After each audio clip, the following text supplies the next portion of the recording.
Hello बच्चों, आज का क्लास है क्लास 10th के केमिस्ट्री का वो पहला चैप्टर। आज से क्लास स्टार्ट है और प्रत्येक चैप्टर का वीडियो और उसमें भी डिटेल रूप से हर एक चीज़ को गौर करके पहला चैप्टर का आज इंट्रोडक्शन है कि इस चैप्टर में मुझे क्या पढ़ना है, इसमें आप लोग क्या क्या पढ़िएगा, क्या क्या सीखना है। किसी भी चैप्टर का जो शीर्षक है, जो टाइटल रहता है रासायनिक अभिक्रियाएं, तो रासायनिक अभिक्रियाएं के बारे में पढ़ना है और समीकरण, उसका जो इक्वेशन है केमिकल रिएक्शन एंड इक्वेशन, उसको देखना है। तो सबसे पहले क्या है कि रासायनिक अभिक्रिया।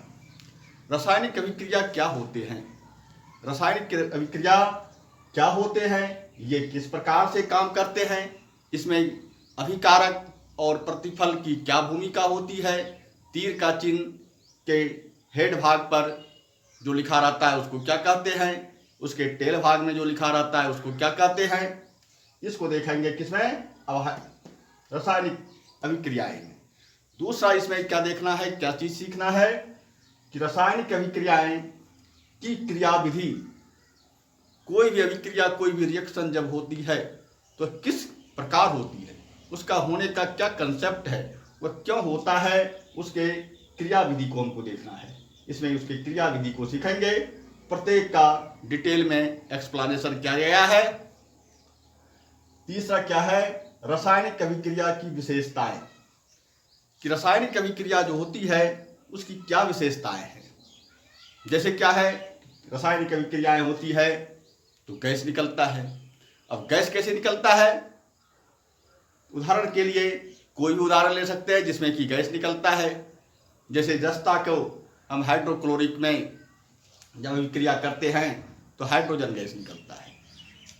तो रासायनिक अभिक्रिया किया, एक विशेषता हुआ। दूसरा विशेषता यह भी है, अपक्षेप बनता है। प्रत्येक को देखना है कि अपक्षेप कैसे बनता है। अपक्षेप गाढ़ा ऐसा पदार्थ जो निकलता है, जैसे सोडियम क्लोराइड को सिल्वर नाइट्रेट में जब मिलाते हैं तो सिल्वर क्लोराइड का जो है अपक्षेप प्राप्त होता है। और सब गुण है और सब इसकी विशेषताएं हैं। जैसे रंग में परिवर्तन होता है, तो रंग में परिवर्तन के लिए उदाहरण कहेगा तो पोटेशियम परमैंगनेट में जब नींबू के रस को उसमें निचोड़ा जाता है तो उसका जो बैंगनी रंग है वह धीरे धीरे धीरे धीरे गायब हो जाता है। इस प्रकार से वह रंग में परिवर्तन है, ताप होता है, अवस्था चेंज होता है। सभी के बारे में देखेंगे कि इसकी क्या क्या विशेषताएं हैं। यह इसके बाद आता है चौथा में क्या देखना है, रासायनिक समीकरण। रासायनिक जो इक्वेशन होता है वह किस प्रकार के होते हैं। तो रासायनिक इक्वेशन जो है दो प्रकार से लिखते हैं, एक संतुलित समीकरण होता है और दूसरा असंतुलित समीकरण होता है। जब संतुलित समीकरण नहीं रहता है और संतुलित समीकरण होते हैं, उसको संतुलित कैसे किया जाता है उसका भी ट्रिक बताया जाएगा। कि किसी भी प्रकार का असंतुलित समीकरण है उसको आप 1 से 2 सेकंड में उसके ट्रिक के द्वारा उसको संतुलित कर देते हैं। और संतुलित क्यों करते हैं, संतुलित करने की क्या आवश्यकता है, क्योंकि हम लोग जानते हैं कि कोई अभिक्रिया होता है उसमें ना तो कोई नया पदार्थ उसमें उत्पत्ति नहीं होगा, जो पदार्थ है वही पदार्थ रहेगा, ना तो उसका नाश होता है और ना ही नए पदार्थ की कोई उत्पत्ति होता है।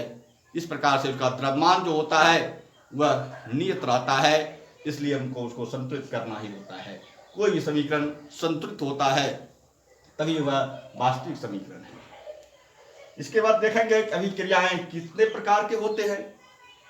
यह जो रासायनिक अभिक्रिया होगा यह कितने प्रकार का होगा। जैसे संयोजन अभिक्रिया, जब दो तत्व या दो यौगिक मिलकर के एक तत्व का निर्माण करे, एक यौगिक का निर्माण करता है, तो ऐसे को क्या कहेंगे, संयोजन कहेंगे। वियोजन है, वह विस्थापन है, विस्थापन है। ऑक्सीकरण अवकरण अभिक्रिया है, ऑक्सीकरण अवकरण अभिक्रिया। ये ऑक्सीकरण अवकरण अभिक्रिया को रेडॉक्स अभिक्रिया क्यों कहते हैं, यह एक बहुत ही कंसेप्ट का क्वेश्चन है कि ऑक्सीकरण अवकरण अभिक्रिया को रेडॉक्स अभिक्रिया कहते हैं लेकिन इस अभिक्रिया को रेडॉक्स अभिक्रिया जो कहते हैं, इसका क्या कारण है कहने का, क्यों कहा जाता है, इसका भी इसको एग्जाम्पल के द्वारा समझाया गया है कि रेडॉक्स अभिक्रिया क्यों इसको कहते हैं। इसके बाद 7वां पॉइंट पर हमको देखना है कि दहन के लिए, कोई भी दहन होता है उसके लिए क्या क्या शर्तें हैं, कि वह उसमें कोई भी एक शर्त अगर नहीं है तो दहन होना संभव नहीं है। अंत में मैं इसको भी देखेंगे, सीखेंगे। यानी इस चैप्टर में रासायनिक अभिक्रियाएं और समीकरण में इतना चीज को देखना है, इसके बारे में प्रत्येक का डिटेल से इसको देखना है। इसके बाद सबका एग्जाम्पल भी देखना है। धन्यवाद।